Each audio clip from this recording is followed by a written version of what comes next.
बीड जिल्हा पत्रकार संघाने आयोजित केलेल्या कार्यक्रमात शैक्षणिक क्षेत्रात उल्लेखनीय कामगिरी करणाऱ्या पालक आणि विद्यार्थ्यांचा सत्कार करण्यात आला। या कार्यक्रमाला पर्यावरण मंत्री पंकजा मुंडे प्रमुख पाहुण्या म्हणून उपस्थित होत्या। कार्यक्रम सुरू असताना उपस्थितांमध्ये असलेल्या एका 10 महिन्याच्या गोंडस बाळाकडे पंकजा मुंडेंची नजर गेली। बाळ रडत असल्याचं पाहताच त्यांनी तात्काळ बाळाला आपल्या कुशीत घेतलं। प्रेमानं गोंजारताच बाळ शांत झालं। तब्बल 4 मिनिटं पंकजा मुंडे आणि ते बाळ एकमेकात रमलं होतं। हा बोलका प्रसंग पाहून उपस्थित नागरिक भारावून गेले। पंकजा मुंडेंचा बाळावरील लळा आणि मायेचा आविष्कार पाहून सर्वांनी कौतुकाचा वर्षाव केला।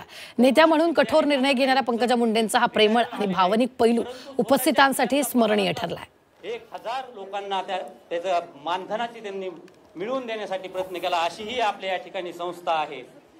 योगा प्रशिक्षण कोरोनापासून बघत आहोत आपण। योग करण्याची जी परिपक्वता आहे